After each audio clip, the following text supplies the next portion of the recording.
We are in Matthew chapter 16. Matthew chapter 16, next to this beautiful little place here.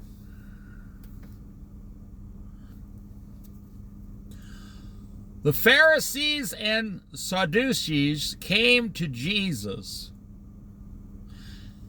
Same thing that happened in chapter 15.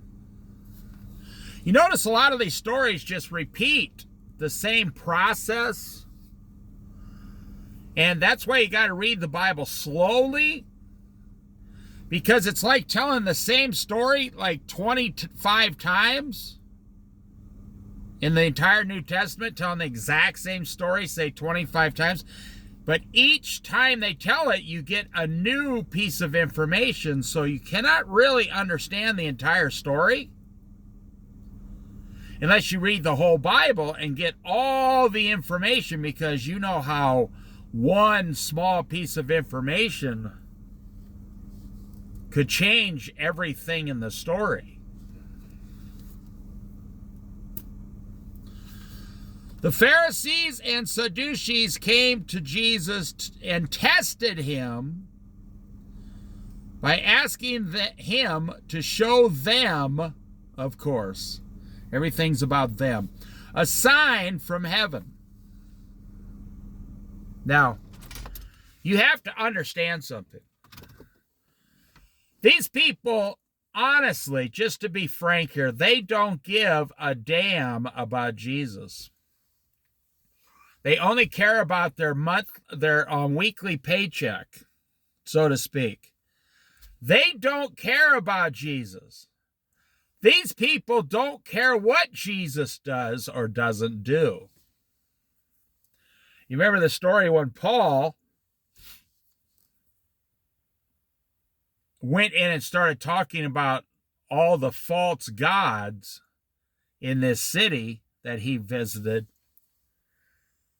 Well, people there made a lot of money making statues to these false gods. I mean, it was like a multi-million-dollar business every year making, I'm just updating to like if you were making millions of dollars a year making concrete statues or whatever to all these different gods, you have a nice little business going, a nice little wallet. Well, the same thing's here with the Pharisees and the teachers of the law, the Sadducees, the Jewish elders. This is how they make their money. You're not reading the Bible correctly. These people aren't after Jesus. They're trying to disqualify Jesus in the eyes of the people, because Jesus was challenging them personally. It would be like you're at your job and a guy shows up or a woman shows up and starts talking to your boss and pointing at you. And you're like, why are you guys, who is this person pointing at me? Well, I don't know. It's some guy that just showed up off the street. He says he can do your job better than you're doing it for less money. And he can do it in 4 days instead of 5. And I'm thinking about firing you and hiring him. So how offended would you be? Oh, don't lie now. You'd be very offended. Someone, even as much as the average person complains about their job. When I was manager, of restaurants, I was known as this one thing. I never argued with the employees, ever. Not one time. If someone was complaining about work, that's fine. We all, we're sweating together, making the stuff. If someone started complaining about the company,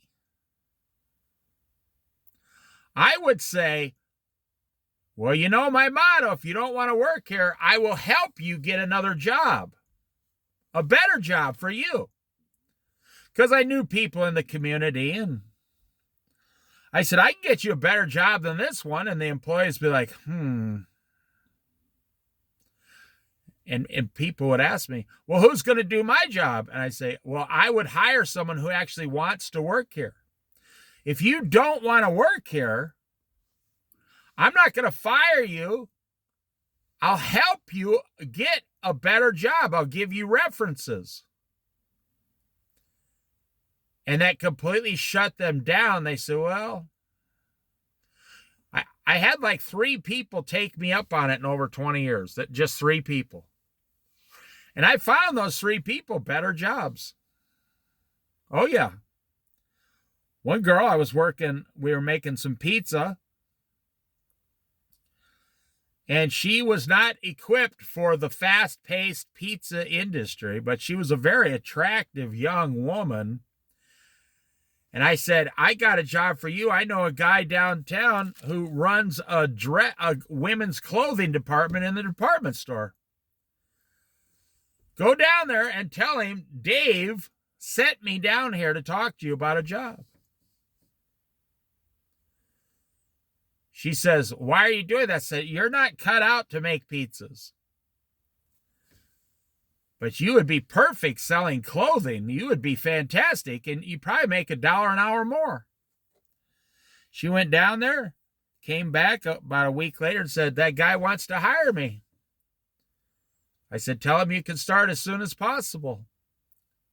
You see, everything in America revolves around your job or your government welfare, or the fact that your parents are dying and you're going to inherit a bunch of money, or people dreaming that they're going to win the lottery and they're not going to win the lottery. So everything in America revolves around you need, in America, $1,000 to step outside now a month.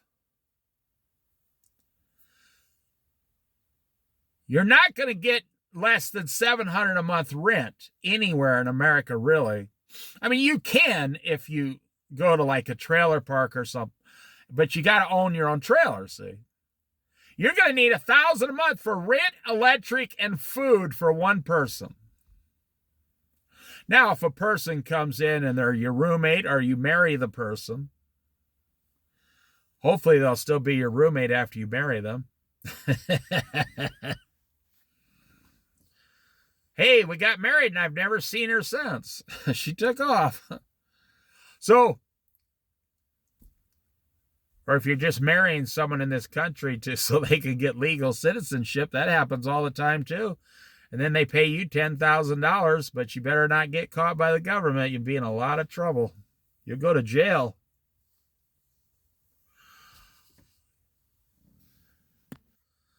Why would they put you in jail for that? I mean, they let the people here illegally. So what does it matter if you marry one of them and make them a citizen? Because you're screwing with the government's system, their money. That's what I'm trying to tell you. The Sadducees, the Pharisees, the teachers of the law, the Jewish elders, Jesus was messing with their money. This is how these people made a living. How did they make a living? They made a living off the people, the synagogues. You know, raising money, the charities, they dip their hands into it all the time. I mean, if you got a charity that takes in $100 million a year, you'd be surprised. They're probably wasting $25 million a year. These people made their money, and Jesus is coming along and challenging their authority and saying the things they're doing is 100% wrong and against God. And Jesus is going as far in public as to tell them, God is not your father, you're following the devil. You see, Jesus is right in their face. He's not yelling, he's not screaming, he's not over-emotional, he's telling the truth. When you tell the truth, you do not have to become emotional. That's how a judge most judges can tell who's telling the truth. The truth is not something you have to scream and keep repeating. You just say the truth, and it's the truth. And a judge can tell that person's telling me the truth. This other person's trying to convince me they're telling me the truth, which is a lie. So you have to understand why these people keep following Jesus around. He's screwing around with their yearly income here. I love it myself. I think it's amazingly, man, I enjoy this. I think it's awesome. Jesus, you think he's attacking them personally. Not really. I mean, he is, but not really. He's attacking their finances. He's attacking their finances. And most people don't get that. What would America be like without the strong dollar bill? Our country would be like 50 different countries.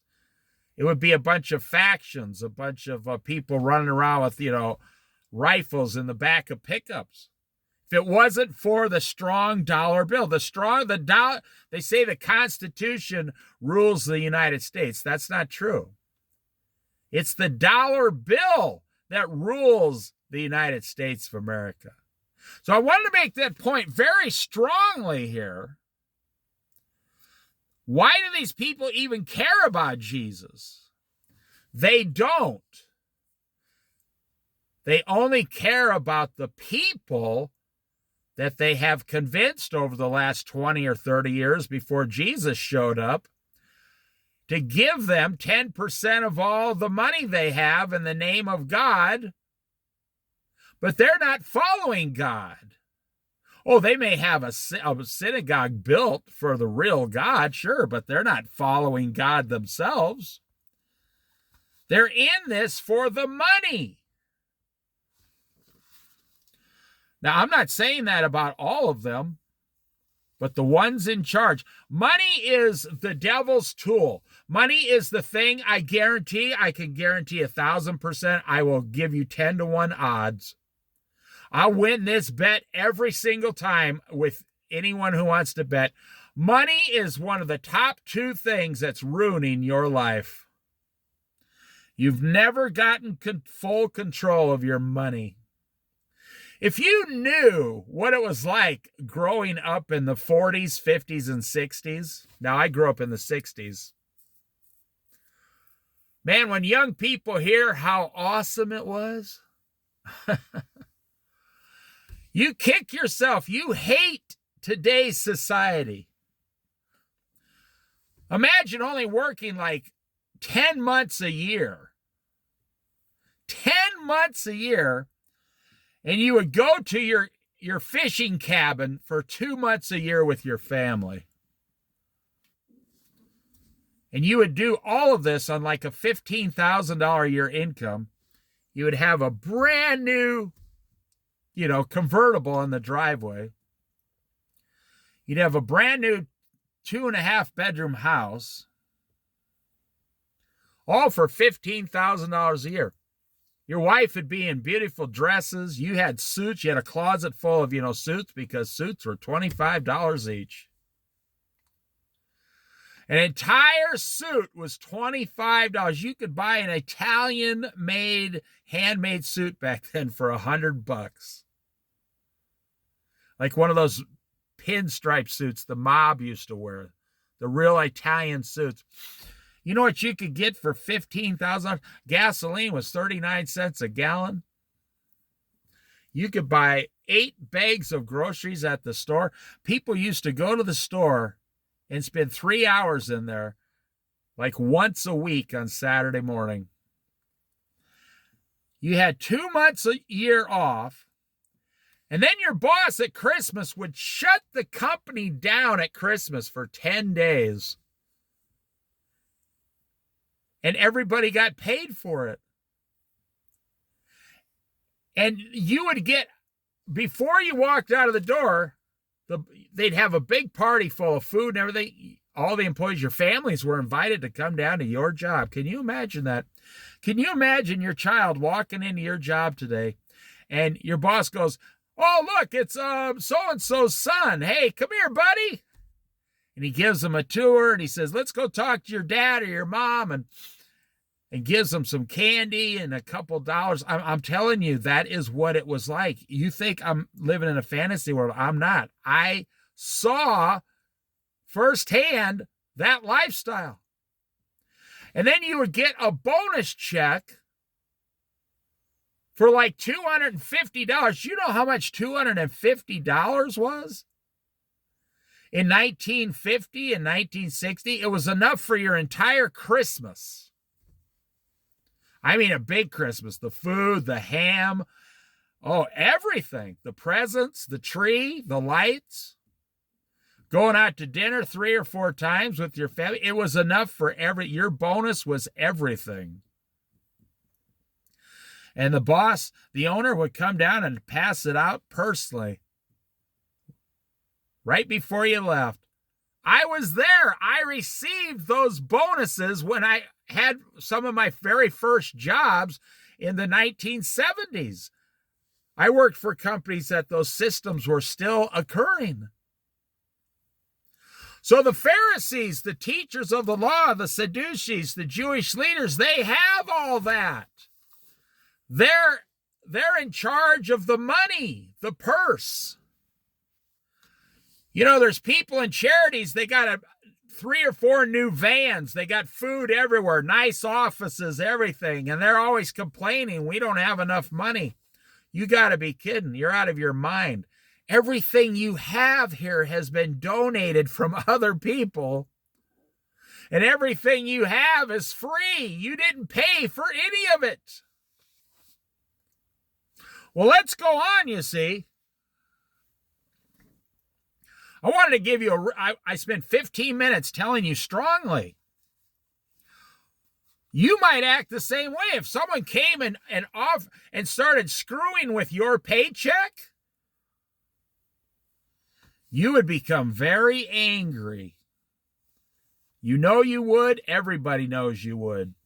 You would be, if you lost your job tomorrow, you would flip out. That's why I say, I guarantee one of your top two problems in this world is money is destroying your life. No matter how much you make, you're never going to get ahead. Do you know the average American? The average American today owes $1,500 a month house payment. Go ahead, add it up. I got a phone here with a calculator, $1,500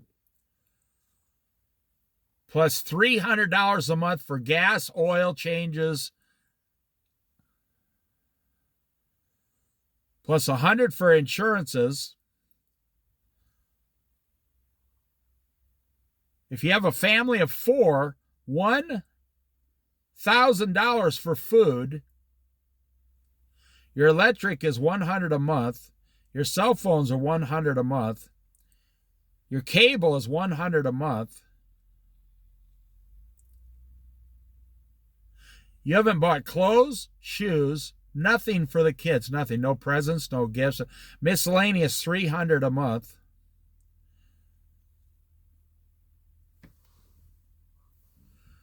Do you have any idea you need just those basic things to walk out of your house? $3,500 a month to walk out of your house. Okay, plus 25% for your taxes.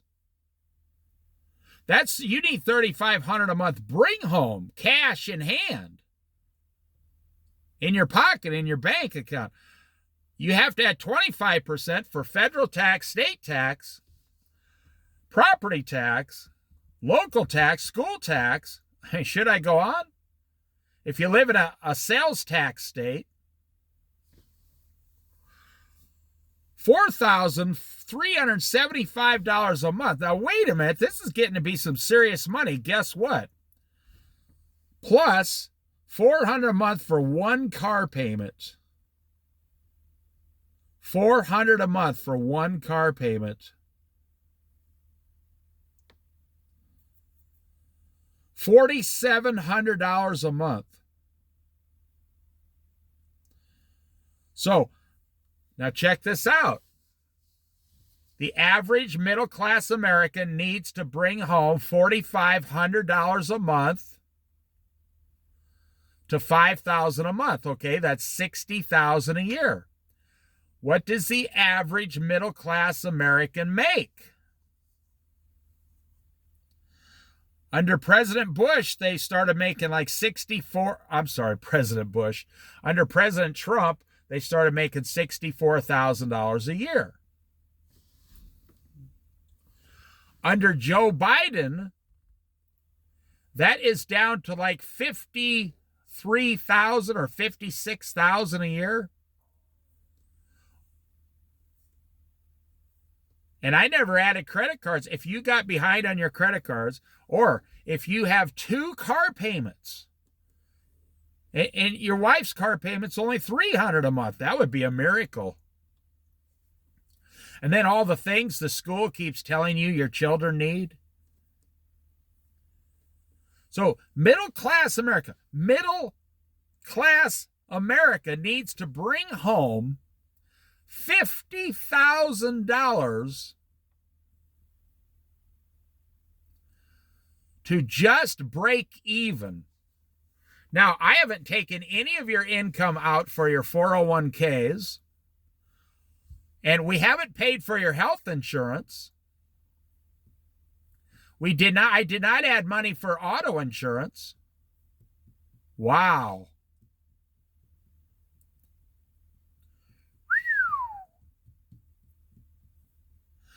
So this is the devil's plan, you see. The man goes out and gets a job, $40,000 a year. Well, that's not enough. So the woman has to go out and take care of the kids, the house, the cooking, the cleaning, the laundry, the vacuuming, the cleaning the bathroom, the making the bed in the morning, the taking the shopping, the kids going, everything. The man comes out, or the woman goes out, and now she has to go out and make $25,000 to $30,000 a year so you guys can just break even. I guarantee one of your two main problems is money. You are probably a fantastic person who is being run through the ringer every single month. They're running you through the ringer. Oh, yeah. You can't get ahead in America.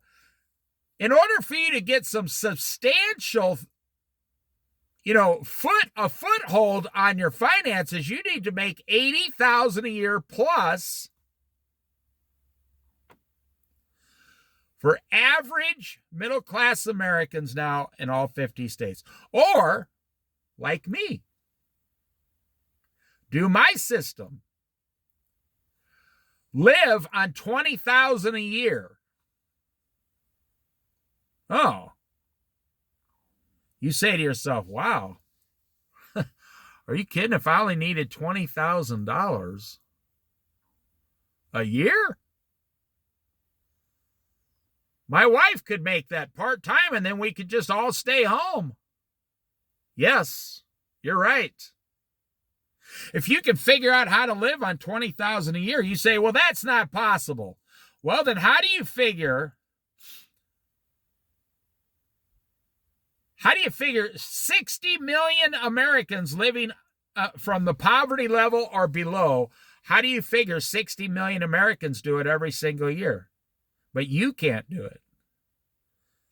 Well, they get welfare. Well, yeah, but they're on the poverty level. What about single men who are on disability only get $850 a month in the state of Oregon, only $850 a month and like $90 food stamps or something. They have subsidized rent, so their rent would be $150 a month. They live on $700 a month. How do they do it? How do they survive on $700 a month? You're out there, I can't even survive on $7,000, $6,000, $5,000, or $4,500. I can't make it. Well, I guarantee, because you live in a big city, you're running back and forth, you're driving, you're not driving yourself crazy. The system is driving you crazy. You bought into the system. These Pharisees and Sadducees, every single thing they have on this planet and with God in their mind, even though it's false, is attached to their checkbook, their savings, their debit cards, their credit cards, every single thing these guys have. And Jesus is coming along and saying, you are serving money. You are not serving God. You are not a child of God. You are a child of the devil. And these guys, they're like you. You're living on $60,000 a year, and you're looking around, and I agree with you. You're saying, I don't have anything. Me and my wife made $80,000 last year. We paid our taxes. We have $60,000, and we don't have even $2,000 in the bank. We gave all $60,000 to someone else, just for food and housing and shelter and automobiles. I get it. I understand. You're in that great American trap. The great American dream, I can sum this all up for you, and then I will do chapter 16. The great American dream. I wanted to make this point very strongly about why these people are coming to Jesus, and they get to the point where they want to kill him because he's screwing with their money, he's screwing with their job, he's screwing with their position of authority. Yeah. Now, the great American dream, a house, a white picket fence, a good job, a nice car in the driveway, go on vacation 4 weeks a year, get a bonus every Christmas. The owner of your company might stop off and say hi to you at your house. The owner of the company lives in the same town you live in. The owner of the company only pays himself about $150,000 a year back then. Today they get paid, it's not owners. Nobody actually owns the company. It's all shareholders. It's all shareholders have screwed America. The stock market, the Wall Street, came into your paycheck and said, we want a part of America's paychecks. That's a whole nother story that I could tell you everything about how it happened. Okay, in 1940s, it was World War II, so forget about that. In the 1950s, the Great American Dream cost about $11,000 a year to get everything you've ever dreamed of. In the 1960s,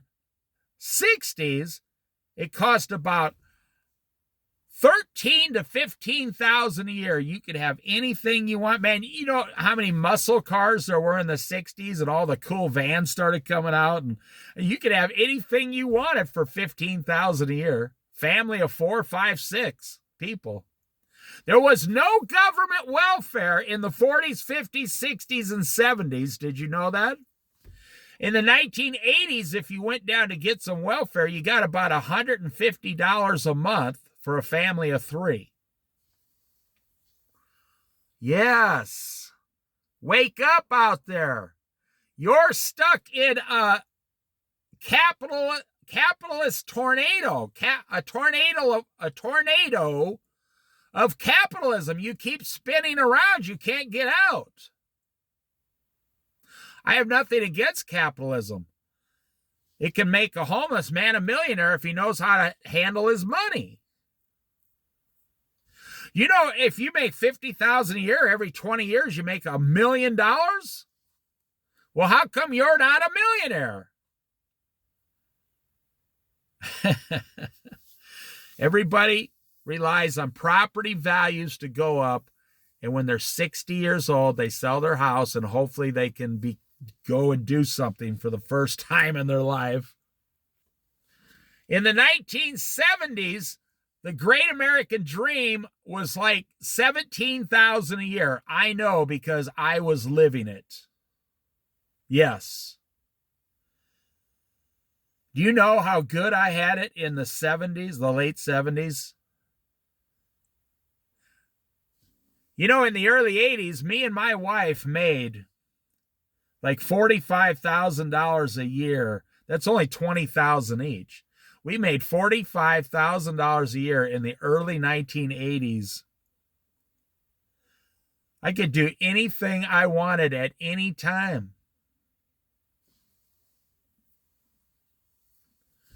Do you know how much money $45,000 is in 1982? Gas was only like 94 cents a gallon. Well, when you go, so in the 1990s is when everything started shifting. The Great American Dream went from like 17,000 to 26,000 in just one decade. Then the Great American, don't look it up online because they're going to lie to you. In the 2000s, the Great American Dream, oh my gosh. Now, this was 20 years ago. In the 2000s, 2000 to 2010, the Great American Dream shot up to almost $35,000 to $40,000 a year that you needed minimum. Now we go to the 2010s, and now we're barely into the 2020s. The Great American Dream now costs about $87,000 a year.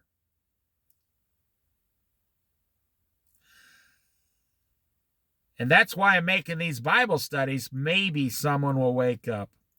So I'll go on. These Pharisees and Sadducees came to Jesus. Why do they keep doing that? Asking him, show us a sign from heaven. What they're trying to do, they don't want to see a sign. They don't want to see a sign. They don't want to see God. In fact, if they could keep the same system they have now and get rid of God like the devil tried to, that would be even better. You got to be kidding. I could be a millionaire and never serve God and have all the money for myself. And I could be a multimillionaire and I could have authority and power and people would follow me like a famous Hollywood actor. And I never have to serve God. But the best thing is I never have to follow God's rules. And I never have to give God any of my money. That's why people were amazed, like Levi, the tax collector. Jesus came to his house and Levi was like, I give half of everything I have to the poor because Jesus just saved me. They're like, what? Why would you give all of it? Let's say the guy had $5 million equivalent to today's money and he gives $2.5 million away in one afternoon. They said, oh, this Jesus must have fooled you too, huh? Now listen, Jesus replied, when evening comes, you say it will be fair weather. For the sky is red, and in the morning, today it will be stormy, for the sky is red and overcast. You know how to interpret the appearance of the sky, but you cannot interpret the signs of the times. Now listen to what he says to him. A wicked and adulterous generation looks for a sign, but none will be given it. A wicked and adulterous generation looks for a sign, but none will be given it except the sign of Jonah. Jesus then left them and went away. Do you notice it didn't say he healed anyone? It said he left them and went away. I just saw two 55-year-old women jog by this lake. I mean, I'm out in the middle of nowhere. These two 55-year-old women just jogged by for exercise. That's fantastic. They were jogging. They were in good shape. They were smiling. They were talking. Kind of like, you know, that two married women go out. Listen carefully. It's Tuesday morning. How do these 55-year-old women have time to go jogging? You're at work. You're working your butt off on Tuesday, wondering how you're going to make your payments and what you're going to do this weekend on Saturday, Sunday. And these women are just jogging. Da, da, da. Oh, yeah. Oh, hi. Oh, this is so much fun. Oh, I love running. Doesn't that make it makes you angry is what I'm saying. These women, they have got their finances to the point to where they're like, oh, hey, why don't we go jogging on Tuesday morning? That's the life you want to live. And I'm telling you, you live in the United States of America, the wealthiest country in the history of the world. And you, as a citizen of the freest and wealthiest country in the history of the world, you, your wife, your kids, your parents, your cousins, your aunts, your brothers, sisters, nobody you know has been able to figure out how to get a hold of your finances to the point to where you can go jogging on Tuesday morning. Jesus says, you wicked and adulterous generation. You're looking for a sign from God. You're testing God. These people actually don't want God to show up. I just explained that to you. Jesus is saying you should be giving God everything. Instead, you're taking everything for yourselves. God gives you a system. You can have 90%. You give me the best 10%, and I'll keep 10-folding, 30-folding, 60-folding, 100-folding your life. You follow me. You know, God only says you're supposed to do this 10% of the time. And he'll give you all these blessings. These people are not willing to do that because a thing happens with men and women. When you take 90%, you want the other 10%. Do you know the Jews in the Old Testament, every 7 years, they could not plant any crops. They had to work 6 years. They had to take 1 day off every week and do no work. And then on the 7th year, they had to let the land rest. You want to know why that was? Because so God could prove that he could still take care of them even though they didn't make any crops. And what was their response? They argued with God, yelled and screamed and flipped out. We want to work and make more money, but they didn't understand what I'm trying to convince some of you out there. God wasn't taking a year away from them. He was giving them an entire year of vacation. God is saying, I just saw how hard you worked for 6 years. Now this is what a glorious God. You'll never find another God, not Muhammad, not the fake Jewish God, no. Not the Jehovah's Witnesses, the Mormons, a God, the true God that says, you just worked hard for 6 years. Why don't you take an entire year off and spend it with your family and serve me? You mean we get to go on vacation for a year, and during the 6 years, you save 20% of everything you got, so you have more than enough for the 7th year. And God is trying to give you time off. That's what in America, when capitalism began after World War II, you can't say it began before then because the stock market crashed, there was the Dust Bowl, there was the plagues, then there was World War II, which was destroying the entire world system capitalism really never began until 1949, 1950, 51, 52, 53, when they started making a lot of products. The way it works was great. You need, in 1950, $11,000 a year to live like a king. Have a house, a car, a truck, everything. Your kids go to school. Your kids could walk 5 miles home from school and just nobody would even, no crime, no nothing. I'm telling you, it was literally like the Leave It to Beaver lifestyle.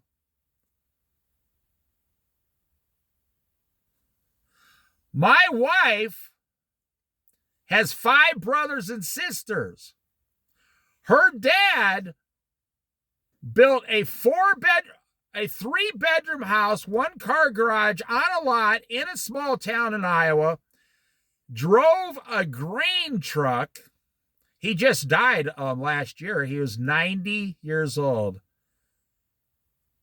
Drove a grain truck. Now, I'll finish with that story there, but I'll tell you the end of that story. But he went hunting, fishing, never had a car payment. He had a boat to go bass fishing. He went fishing on the river 40 times a year, almost every week. Made his own bait, his own lures. He went squirrel hunting, deer hunting, pheasant hunting. He was literally a shotgun, a rifle, a shotgun, and a 4-wheel drive country boy can survive. This is where I grew up. My father-in-law, he comes to me and we're sitting there. This is 1984. Stretches his arms back. He says, "Hey, I got to tell you something. Good news."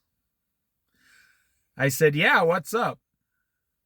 I was just barely married to his daughter. And he says, "I just got a raise at my job. I got my yearly raise." Raises back then were automatic, and he received his yearly bonus. I said, "Oh, yeah. Do you mind if I ask how much you're making?" He goes, "No. I'm up to $11 an hour now." I realize he just told me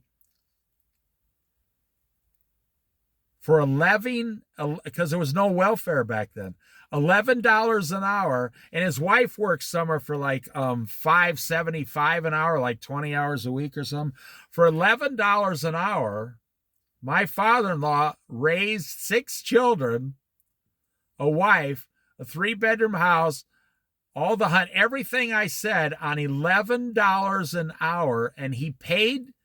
His house cost, he bought the house in like 1965 or something, started his family. He bought the house for like $18,000.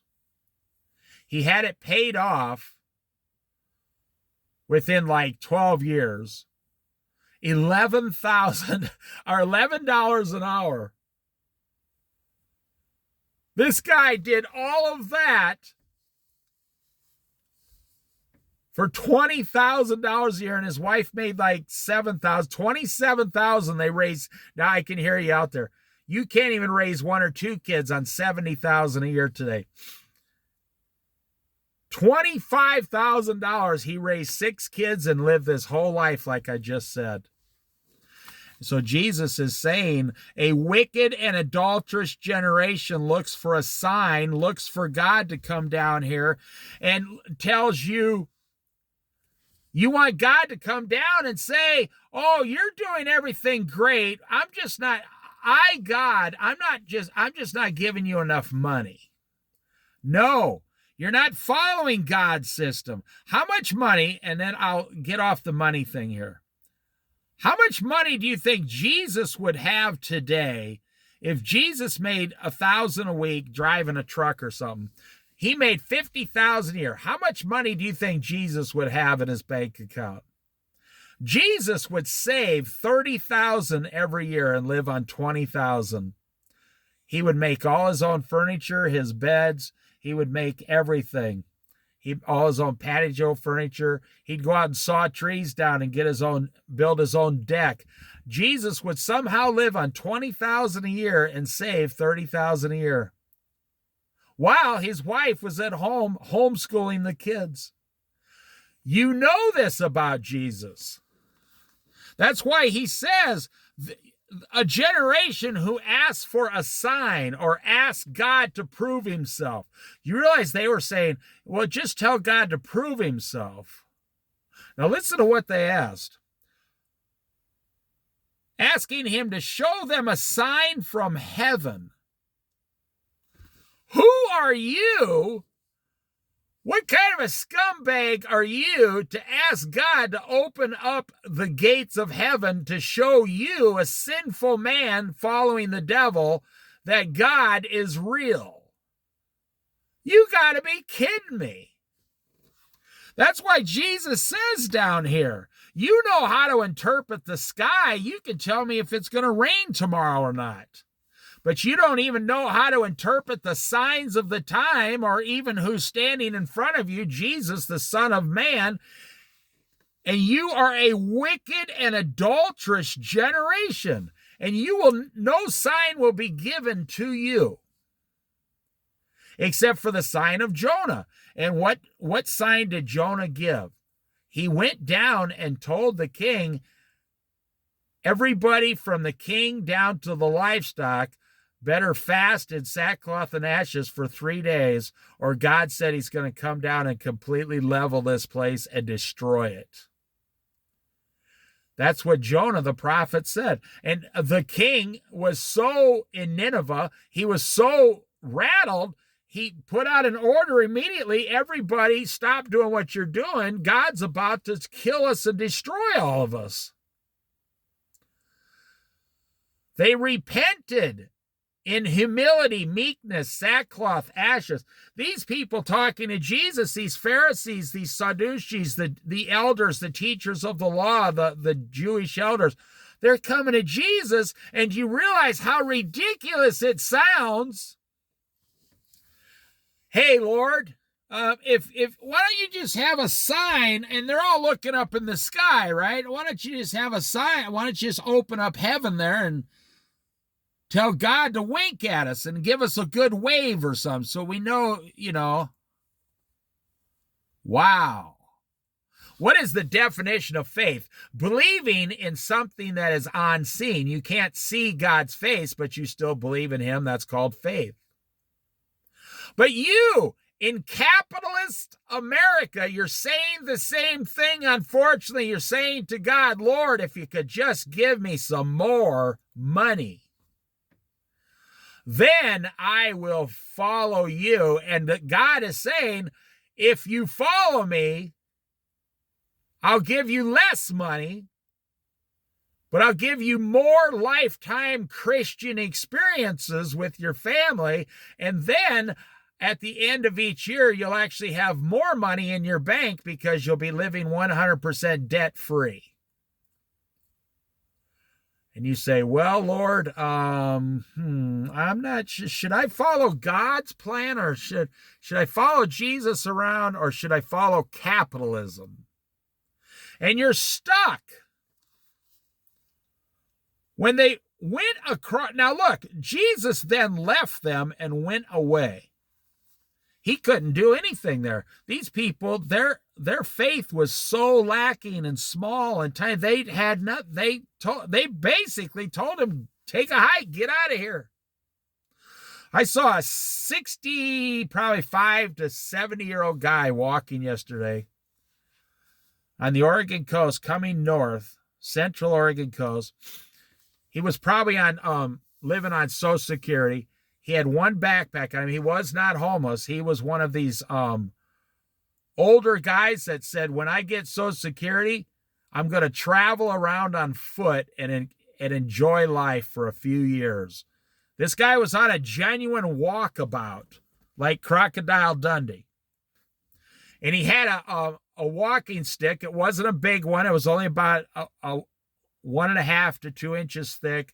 And you could tell he carved it out of the forest with his pocket knife. And this guy was carrying the stick. He wasn't using it. He was carrying it and was walking briskly. He was almost 70 years old. He was walking on the highway. He had a fishing rod sticking out of his backpack. I mean, this guy, he probably had a few $1,000s in the bank because he's walking around. This guy could have a Bible in his backpack. He could make Bible videos, whatever. He could start a YouTube channel about all his experiences walking around America. I mean, I thought it was awesome. When they went across the lake, the disciples forgot to take bread.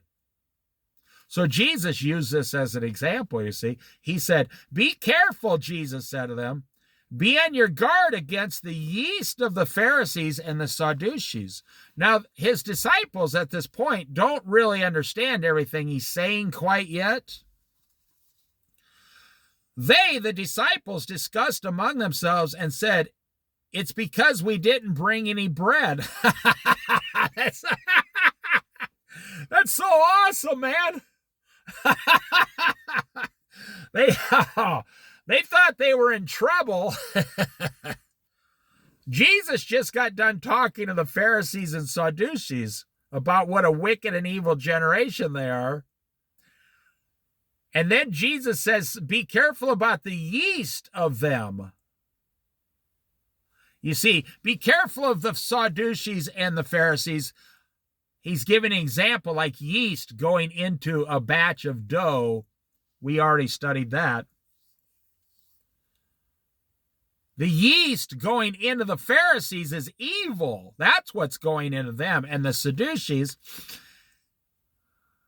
be on your guard against the yeast of the Pharisees and Sadducees. The disciples discussed this amongst themselves, and the answer they came up with, this is so amazing funny. It's because we didn't bring any bread with us. Jesus must be hungry, and now we're in trouble because we forgot to get the bread. Aware of their discussion, Jesus asked, "You of little faith."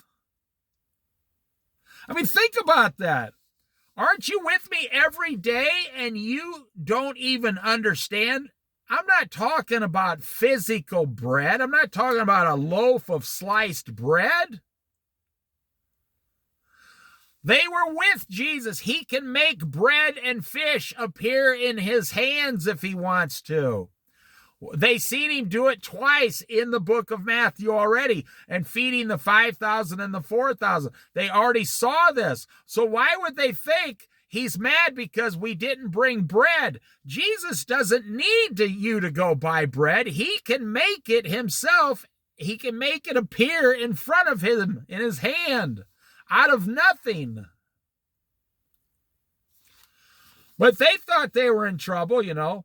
Aware of their discussion, Jesus asked, "You of little faith, why are you talking amongst yourselves about having no bread?" ? Do you still not understand? Do you remember the 5 loaves for the 5,000? Isn't that what I just said? And how many basketfuls you gathered? Or the 7 loaves for the 4,000 and how many basketfuls you gathered? How is it you don't understand that I was not talking to you about bread?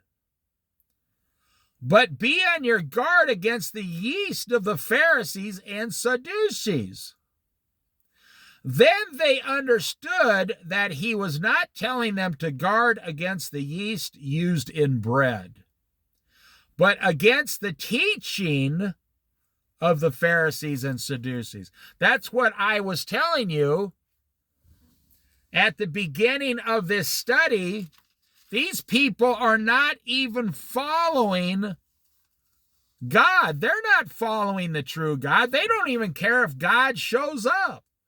They don't care if they have a relationship with God or not.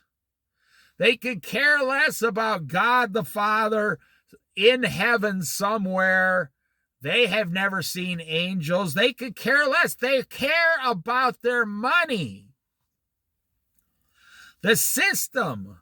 You know, the problem with men and women today is when you work on something and you make money doing it, like you see these young people, right? And they go out and get a YouTube channel that pays them like $6,000 a month. And they're only like 22 years old, and they think that that's how money is made. Oh, I make $6,000 a month for making 2 videos a week. No, you make $6,000 a month because YouTube believes that your channel is good to put a lot of advertising on. That's how the money is made. They believe so they promote your channel over other channels, even though they claim they do not do that. They're going to promote the channels that can sell the most advertising. You know, what is it, Mr. Beast? What is his name? I don't know what it is. But the #1 YouTube channel, the guy that gives away all the money, I don't know anything about him. But I go into 7-Eleven now, and his face is on a candy bar. The #1 toy channel, that kid, I walk past Walmart, and that little 10-year-old's face is on all the toys now. That is why their channels are the biggest, because they're selling the advertising. And people no longer, they're not really understanding where money comes from. And you go down, and you know, in some states, the minimum wage is still $7.50 an hour, I think, or $7.25 or something. You go down and you say, okay, well, the housing market went up. Interest is 8% on a house now. Inflation is completely out of control. I need $4,000 a month to live. And you go down, and the only job that, you know, you got like 3 different job offers, and none of them pay over $2,500 a month. And you're like, no, I need $4,000 a month just to live. I told you in the study yesterday, capitalism is slowly crumbling because the devil wants it to crumble. When Jesus came to the region of Caesarea Philippi, he asked his disciples, who do the people say the Son of Man is? Who do the people say the Son of Man is? They replied, he was talking about himself. Who do the people say that I am, he's saying. They replied, some say John the Baptist, others say Elijah, and still others Jeremiah or one of the prophets. Now, why did Jesus ask them this? Why does Jesus ask me something when I'm praying in the morning? Jesus already knows what they're saying about him. He's asking the disciples because he's about to say, well, who do you say I am? He's doing this for them. Jesus is not there for himself. When Jesus asks me something, I'm praying in the morning and I hear his voice ask me a question. He's not asking to find out what the answer is. He already knows what the answer is. He's asking me a question so I can find out what the answer is. Because I'm slow. I'm a man. I'm simple-minded. I'm not God. That's why I need God. He tells me the things I need to know through questions and conversation. Some say Elijah, still others say you are Jeremiah or one of the old prophets, you see. But what about you? Jesus asked, who do you say I am? Simon Peter answered, boy, this is the most correct answer you'll ever get. You are the Messiah, the Son of the living God. So faith, what is faith? If you don't believe that Jesus is the Messiah by reading here that he is the Messiah, he's about to agree with Peter and say, yes, I am the Messiah. But don't tell anyone, for my time has not come yet. And then later on, he tells them about his death. He's got to die on the cross. But faith is believing what Peter said when you read it. You see, I read, Simon Peter said, you are the Messiah, the Son of the living God. Well, then I say, I believe that. I believe Peter is telling the truth that Jesus is the Messiah, the Son of the living God. I believe Jesus. I believe Peter. I believe them. I do not doubt. I had this ability my whole life. I do not doubt many things in my life. I just, one of those people. When I was a child, I did not have a lot of doubts in my mind because I wanted to get out and do things. And to get out and do things, you can't doubt. No, I believe that I could get them done. Well, now I know Jesus gets them done. Jesus replied, blessed are you, Simon, son of Jonah, for this was not revealed to you by flesh and blood, but by my Father in heaven. And I tell you that you are Peter, and on this rock I will build my church, and the gates of Hades, hell, will not overcome it. I will give you the keys of the kingdom of heaven. Whatever you bind on earth will be bound in heaven, and whatever you loose on earth, L-O-O-S-E, on earth will be loosened in heaven. Then he ordered his disciples to not tell anyone that he was the Messiah.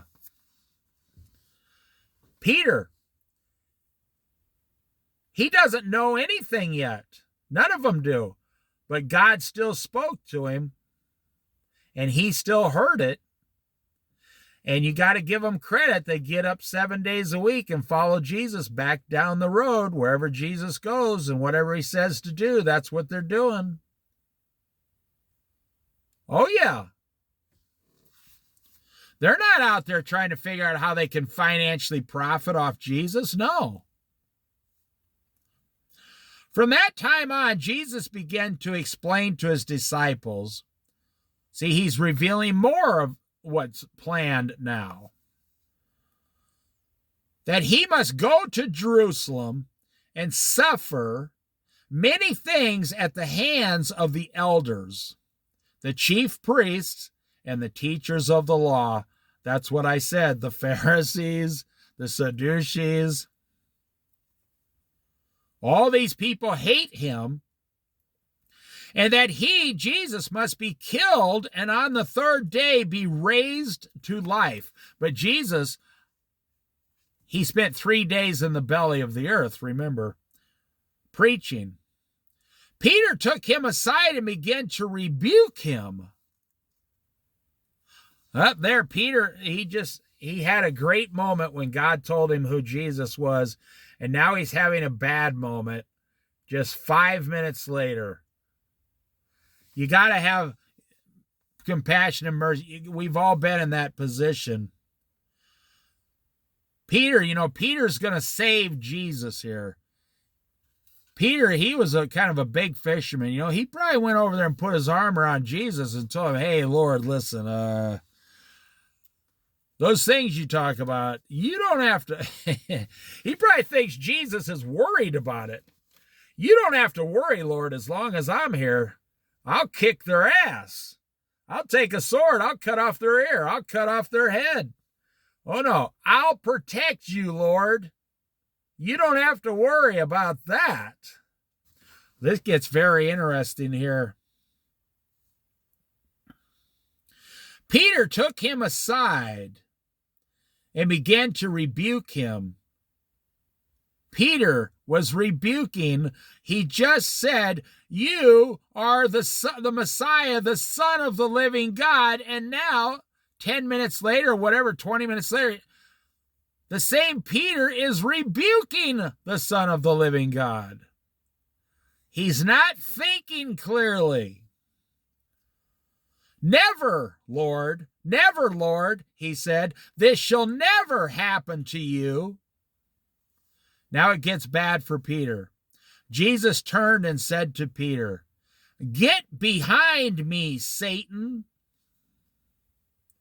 You are a stumbling block to me, and you do not have in mind the concerns of God, but merely human concerns.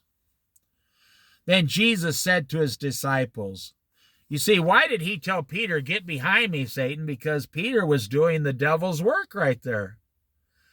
Peter was telling Jesus, you don't have to die on a cross to save us. We know who you are. You don't have to go on a cross and get nailed to a cross and go through all that. No. Everything will be just fine, man.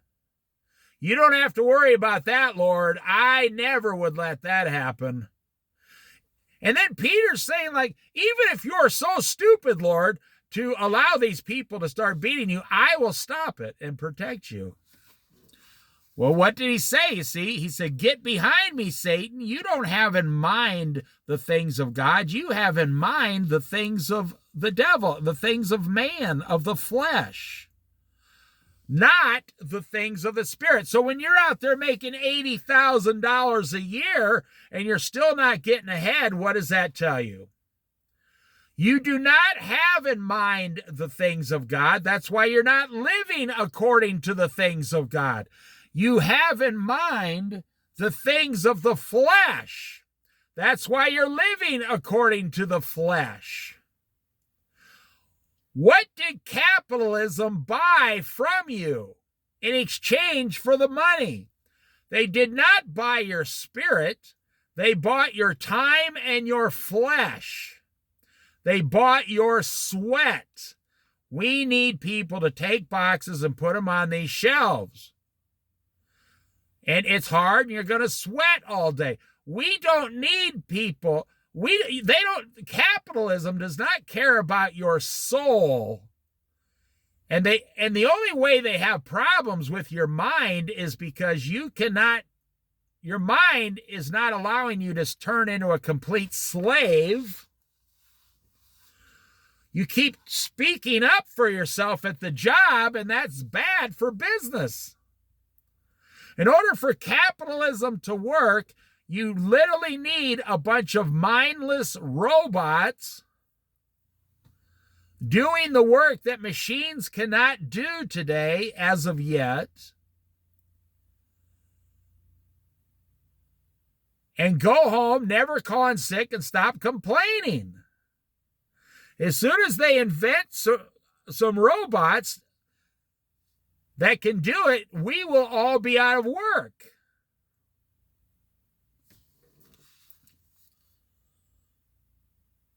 Then Jesus said to his disciples, whoever wants to be my disciple must deny themselves and take up their cross and follow me. That, in my opinion, is the one single hardest verse in the entire Bible for the average American Christian. You believe everything the Bible says, so listen. Why don't you believe this? Because of money, you don't want to believe it. No one can serve two masters. No one can serve both God and money. Money has put a wedge between you and God. Whoever. That's also an invitation for anyone who wants to be saved, come to me. Whoever, black, white, brown, it doesn't matter, whoever, poor, rich, man, woman, child, the sick, the lame, the richest person on earth, whoever wants to be my disciple must deny themselves. Oh boy, okay, all right, that's it. You just lost 80% of American Christians right there. They're like, yeah, I struggle with that one. Deny myself. Like, what does that mean? You can just see it, you see. What does that exactly mean, Lord? Am I not supposed to eat these tacos? Well, actually, you're probably not supposed to eat the tacos just because they're bad for you. If you want tacos, go home and make some actual tacos out of real ingredients. Like meat, real cheese, made from a real cow, just some chicken, some seasoning, spices, those are good for you. Lettuce is good, tomatoes good for you, onion is good for you. Put some peppers in there, very good for you. Some beans, good for you. It's not about whether you're supposed to eat the tacos. It's whether it's good for you or not. Do you know, in my 61 years of experience and 50 years of experience with God, my experience in life has been every single thing God told me not to do was never once because he was trying to take something away from me. Whenever he told me, don't touch that over there, it's because he was trying to give me something to improve my life. Now, sometimes your life gets improved by not doing certain things, by not going to certain places. You know, I'm sure, talking to the men here, well, women are like this now too, unfortunately.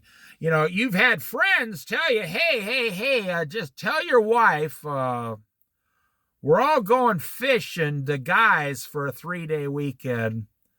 But we're really going to, your buddies are going to go somewhere else. And look for young girls, down along the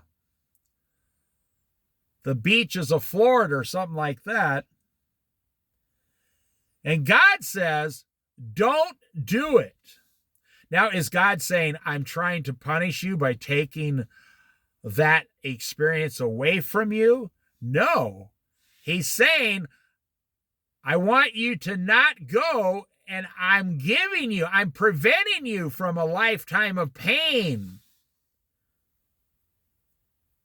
And then the average Christian says, well, what about my friends, Lord? My friends are doing it. Well, like your mother told you, if all your friends decided to jump off a cliff, would you jump off a cliff too? But unfortunately, with today's youth and the internet, a lot of young people say, yes, I would, because maybe my friends know something I don't, man. It's like, really? You're really believing because yes, people under 20 years old now have been born, bred, and raised on the internet. If you are under 20 years old and younger, you have been on the internet for 20 years already nonstop. And they say these children, their mind is actually physically different than minds of older people who never had the internet. The minds of these young people, because the internet got them so young, it actually changed the structure of their cells and stuff in their brains.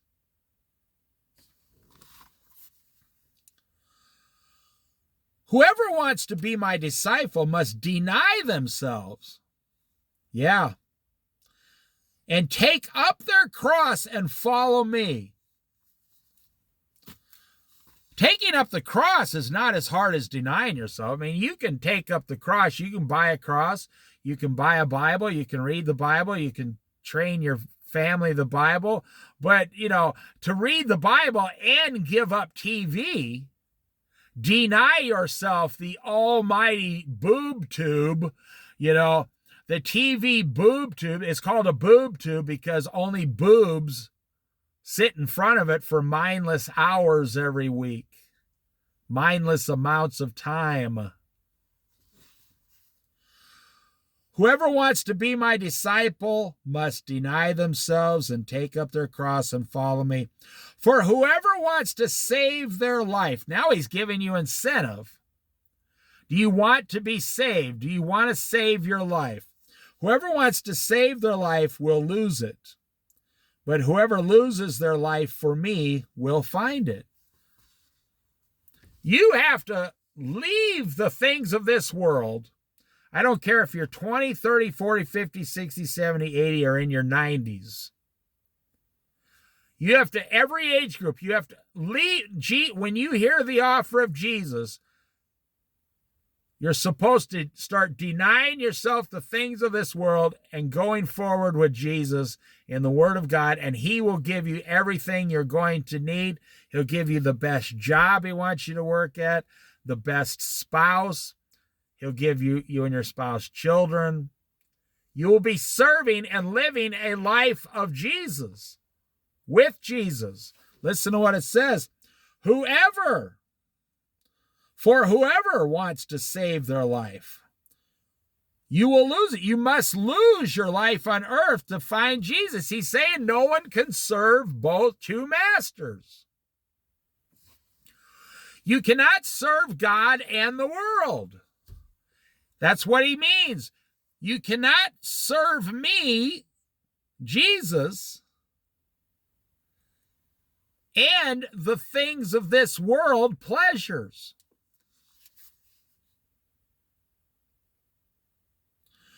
But whoever loses their life for me, Jesus, will find it. Because whoever denies themselves the things of this world, and I speak from first-hand experience, whoever denies themselves the things of this world and follows Jesus, you will find a life 100-fold of everything you gave up. A life that is so much better. I mean, look at where I'm doing the Bible study next to this little lake. It's Tuesday morning. I'm not at work. I'm 61 years old. I'm retired. I live on $20,000 a year with my wife. Life is good. God is great. I'm sitting here enjoying this nice, peaceful time in this Bible study. I'm making this Bible study because it helps me. And I figure since I'm making the Bible study, I might as well just put it out there and see if anybody wants to listen. That's fine. If you notice, only about 20, 30 people listen to the Bible studies. But it'll grow over time. But that is between them and God. Once I put it up on the internet, it's done for me. That's out there. I'm not their master. You're not losing your life for me. I cannot give or add anything to your life like Jesus can. I cannot give you anything. You should not seek me. You should not seek me for answers. You should not seek me to give you something. I can't do it. I don't have the power that Jesus has over you.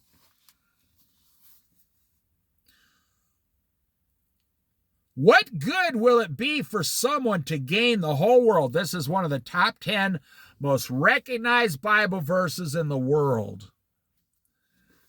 What good will it be for someone to gain the whole world?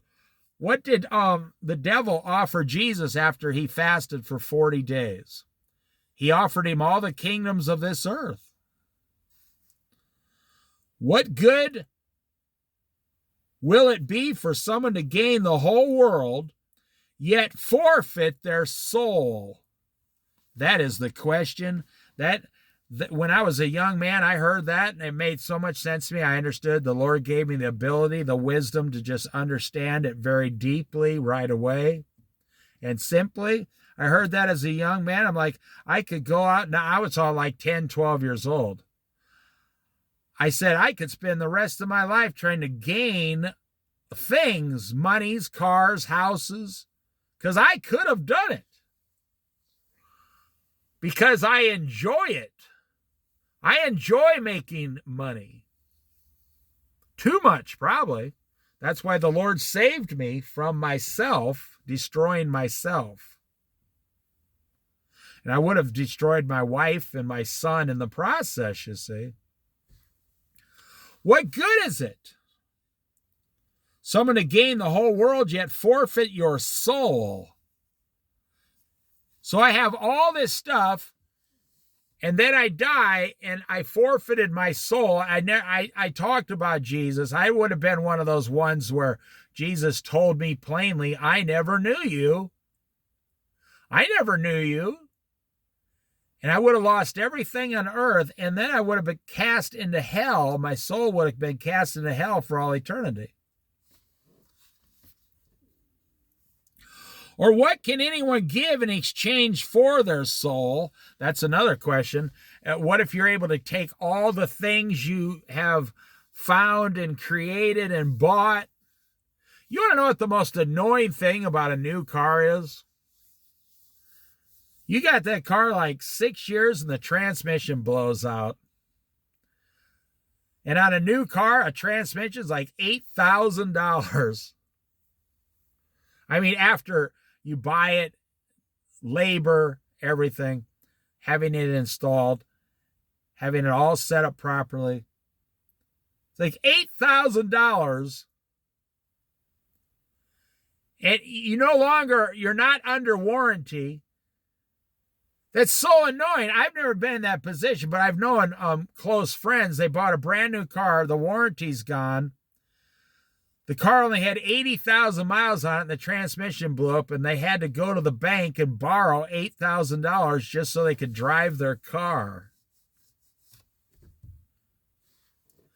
So let's say you could get all this stuff and somehow get it, in a U-Haul truck, and you die and you drive up to God. The question was, or what can anyone give in exchange for their soul? So you're going to go up to heaven, you get out of the U-Haul, and there's God the Father, Jesus Christ, on Judgment Day. And you're like, hey, guys, I'm dead now, as you know. I want to make you an offer. I want to give you all my worldly possessions to let me into heaven. You think they're going to say, good job? No, I'm going to tell you something that you've never thought of. You've never, ever thought of. And what I'm about to say will blow some of your minds. Now, it's a make-believe situation, but do you know what God and the Son of Man and the Holy Spirit would say back to you in response? Hey, I'll trade you all these things if you let me and my soul go into heaven.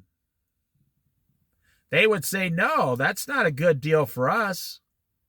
Your soul was far more valuable to us than all those possessions.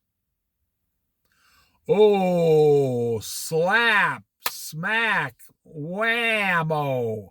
Oh my gosh. What did you guys just say? We said your soul, S-O-U-L, your soul was far more valuable to us than any amount of possessions you could ever get on your own. Your soul was 100 times more valuable than everything you owned your whole life. And you say, oh, so I just get to go to heaven for free because my soul is so valuable. They say, you lived to be 100 years old. We spent 100 years trying to get you to follow the things of your soul and not the things of the world. But once you die, the offer is over. It's too late. Your soul is still valuable, but now it's got to go into hell for all eternity. And all your possessions will be burned up when God burns the earth, creating a new heaven and a new earth in a fervent fire.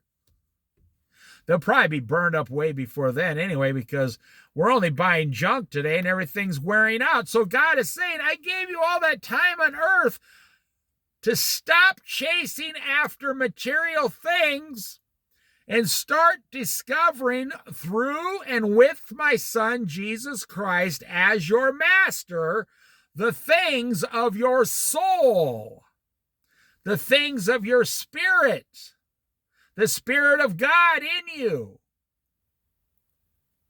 And a few said yes, but most said no. Or what can anyone give in exchange for their soul? So you have, at the end of your life, you will have absolutely nothing to buy your soul back from God. You'll have nothing. You will have nothing as valuable. If you came up to me, let's say I was walking on the beach or something, and I found this big, like 100-carat ruby, just for, they don't have them out here on the Oregon coast, but what if I found a ruby, 100 carats, is worth $10 million.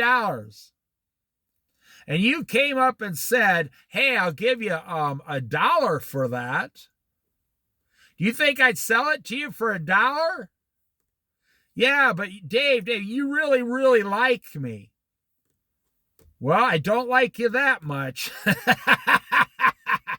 You think I'd give you a $10 million item for $1? That would be foolish. We could sell the $10 million item and each have $5 million. I wouldn't sell it to you for $1, no. Love has nothing to do with it. Well, that's your soul. God has this $10 million soul, a piece of himself, actually, inside of you. And you're out there trying to find things to buy it back, for, I think you understand what I'm saying. You can't do it. What can a person give in exchange for their soul? The answer is nothing. Only Jesus Christ can save your soul by the blood of the Lamb, the blood of the cross. For the Son of Man, we're almost done here. For the Son of Man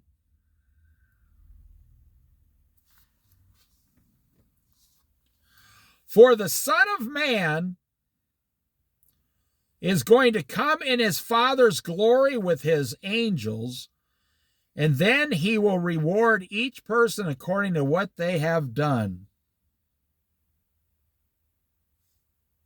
Truly, I tell you, some of you standing here will not taste death before they see the Son of Man coming in his kingdom. He was talking about on the cross when he was raised on the third day, and when it says very specifically, when the Son of Man, when Jesus comes into his kingdom, the Son of God is going to be raised back up into the kingdom.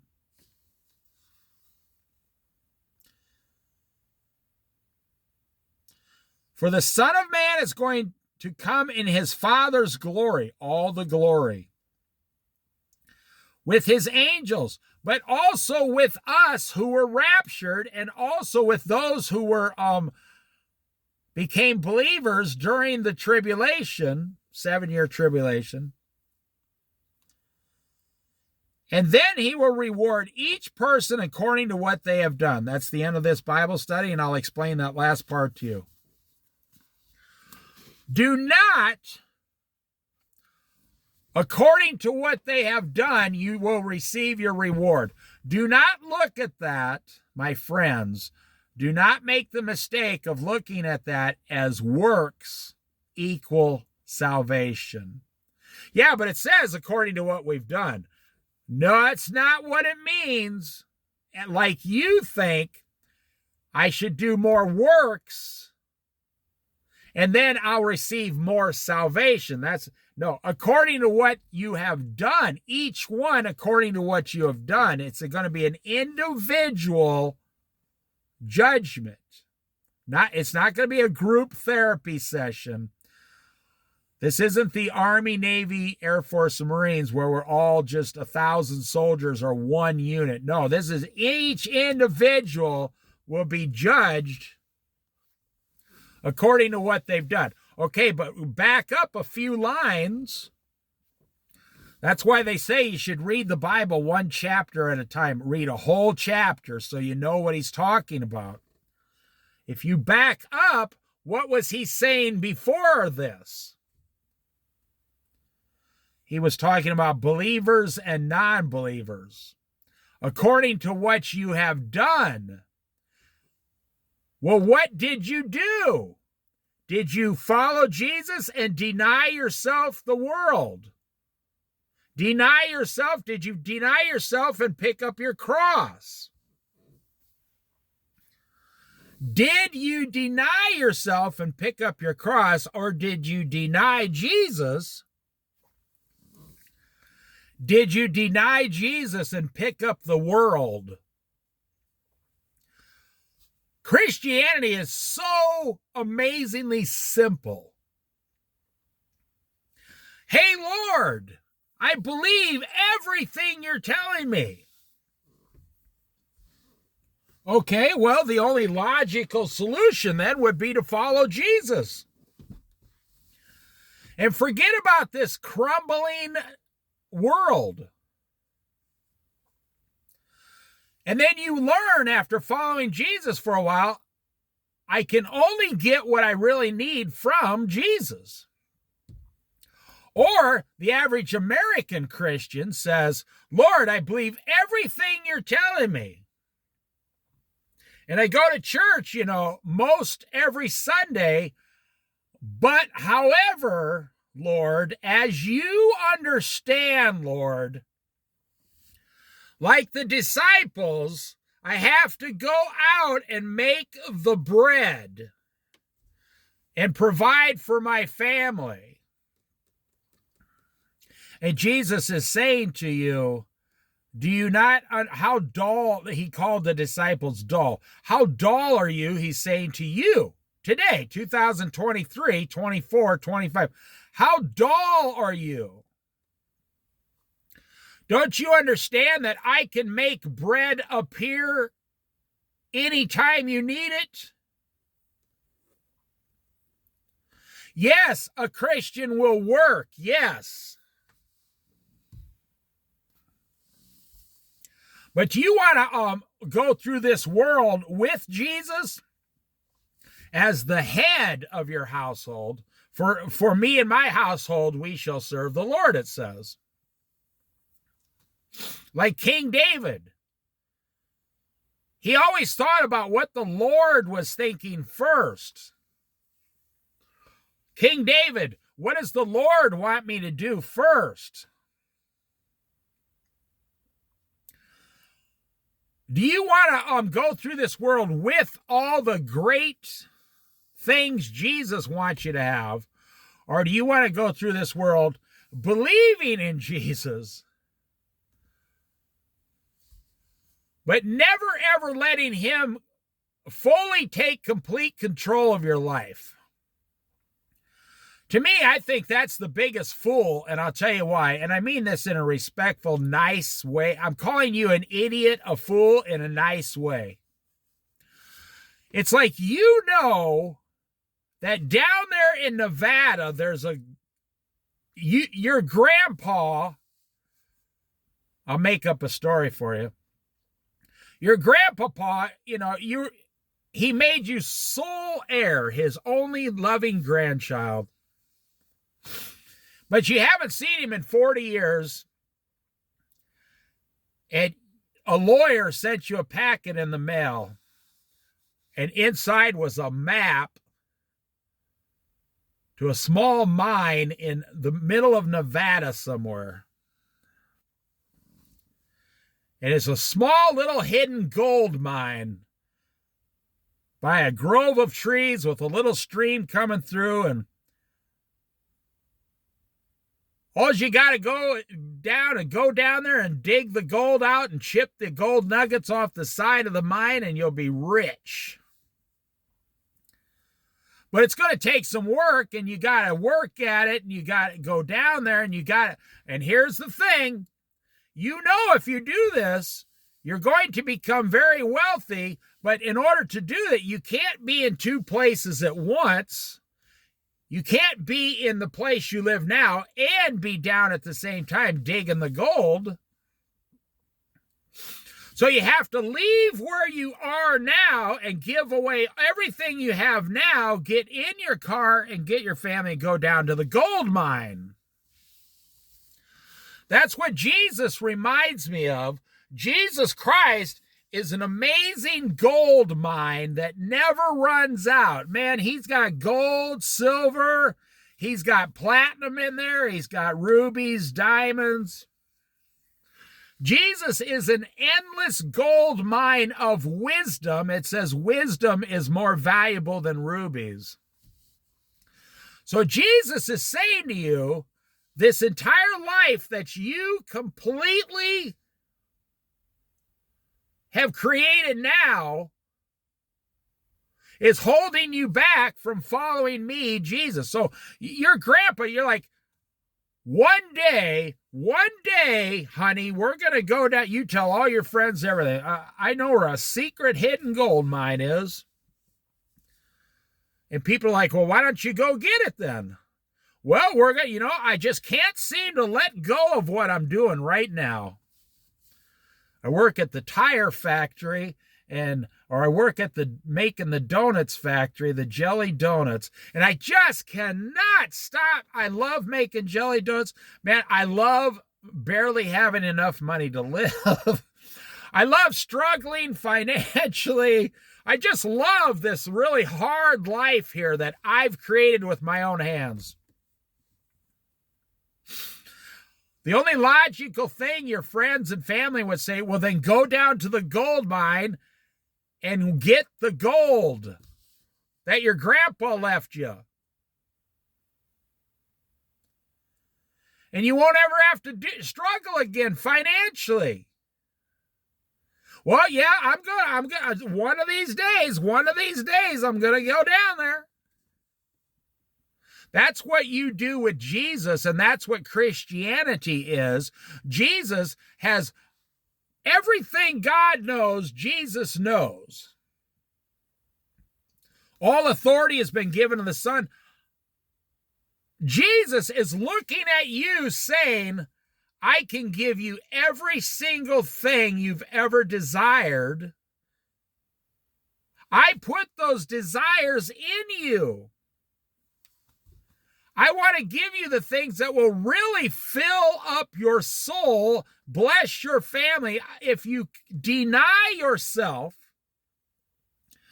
deny your capitalism, ways, and come pick up your cross and follow me. It doesn't mean life's going to be easy all the time, but your life is hard right now.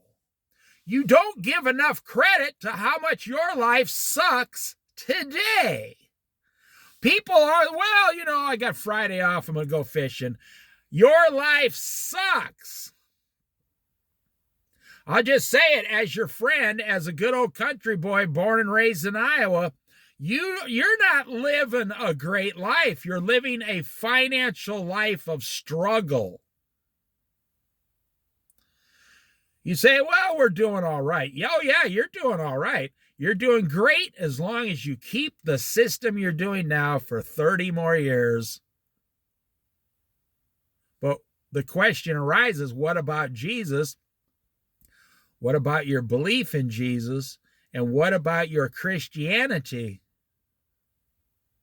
And what about that gold mine that Jesus has for you full of wisdom? What about that? Some of the wisest people in the Bible were the poorest people, like the prophets. They just lived out in a tent in the desert, and they prayed and fasted, and they spoke to God, and he gave them the greatest thing he could give them, some of his wisdom. What do you want when you're 5 years old? You look at your earthly dad, working on the car, and you think, wow. You're 5 years old. You think, wow, my dad, he's the smartest man on the whole earth. He's so amazing. the way your dad's moving the wrench around and, putting a starter on the car, a battery, or changing a hose or something. You think, man, my dad is like a superhero. That's how you should be looking at God, your father. You claim that he's your father. If you won $500 or $300 on a scratch lottery ticket, how long would it take you to go down and get the money? About 1 hour. You'd be like, woo! Right after work, I'm going to the store and get my money. If your grandparents left you $10,000 each grandchild, how long would it take you to run to the bank and cash the check? Just a few days. The check clears, you got your money. If your parents die and leave you $100,000 to each child and the check shows up in the mail, how long is it going to take you to go down and get that $100,000? You're going to do it as fast, ASAP, ASAP, ASAP. You're going to go as fast as you can to get that $100,000.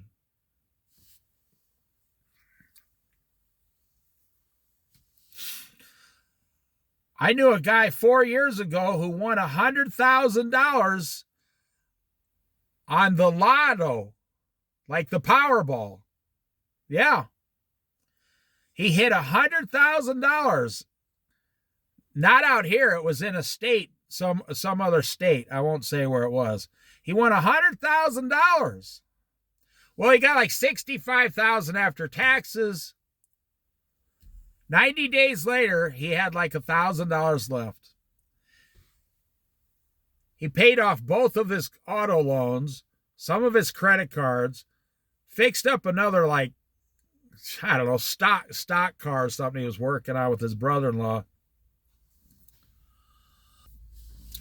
Then he put, excuse me, I had to cough there. Then he put like, I don't know, the last $15,000 on his house, but he still owes all his house payments. So he used that $65,000 to like cut all his monthly debts in half. But he still has to go to work and he still has to make his like $1,400 a month house payment because he bought his house when interest rate was like 3%. You'd get that $100,000 fast, right? Okay, so you have a Father in heaven, God the Father, Jesus Christ the Son, and the Holy Spirit living in you, telling you the truth, and you're surrounded by angels trying to help you. They do what God tells them. They do not do what you tell them. They do what God tells them. And God is saying, I'm not trying to give you a $300 on a scratch ticket. I'm not trying to give you $10,000 like your grandparents. I'm not trying to give you $100,000 like your parents did when they passed away. I'm trying to give you the most valuable thing in all of heaven, all of earth, and all of the planets and galaxies. God says, I'm trying to give you some of my wisdom. God said, it is the most valuable thing to ever exist because God himself is the most valuable thing to ever exist. God says, so how long is it going to take you to run down as fast as you can and cash that wisdom check and start receiving this wisdom? The very first thing God's going to do, or one of the very first things, he's going to say, let's talk about all the things you keep buying and paying for that you don't need. That's part of the journey of wisdom, understanding. The disciples didn't carry, couches and chairs and blenders and toasters with them everywhere they went. No, they just freely just walked down the road. It was so free, and they didn't own anything, maybe a walking stick. It was awesome. Just feel so free. Like I could get out now. I'm debt free. I'm 100% debt free. I'm 61 years old. I get out and throw a little fishing rod in here and catch some fish if I want to. I don't have to go back home today. I don't have to go anywhere. I could catch a couple fish and take them home and make them for dinner tonight. But you can't do that because you can't let go of the things of this world to get what God's trying to give you. You might want to, but so far you have refused. And you say, well, I'm not refusing. Well, we don't go by what you say. We only go by what you actually do. That's what God says. And I will end right here. Jesus said, each person will be judged according to what they have done. Aha! Catch 22. Dang it. You mean I have to stop doing things for the world and I have to start doing all the things for God? That's what wise men do in the Bible. I'll just leave it right there. You mean I have to start doing all this stuff for God? That's what the wise men of the Bible do. But the average American Christian, they want to serve God part-time and they want to serve the world full-time. And then they wonder why they're struggling. Why am I struggling? Why do I struggle so much? Well, you're not struggling with the things of God. You're struggling with the things of the world. All your time, money, and energy. And you think you're doing good. You see, God looks down at you in your house with your wife and kids. And God says, if you only knew what I wanted to give you right now today. And the average American Christian answers back, oh, I'm doing good, Lord, I'm doing good. I got me some pizza, I got me some soda pop, and I got some chicken wings and some of those big fat French fry wedges.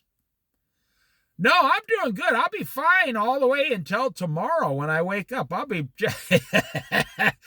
just fine. I'm an American Christian. And God is up there with his offer, and every day ticks by, ticks by, ticks by.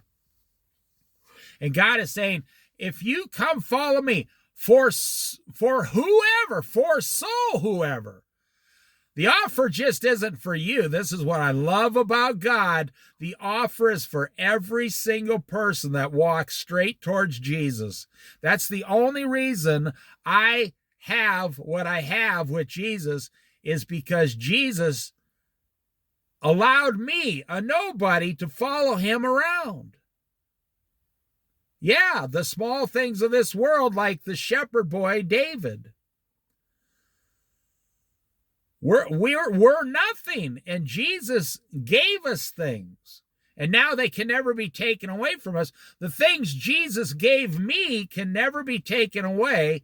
The things of this world will be stripped away violently, and you'll never have them. But Jesus is up there for whoever wants my Father's wisdom must come through me and the blood, and I will give you everything. But look, how many people are actually taking it? How many people are actually saying yes to God's offer?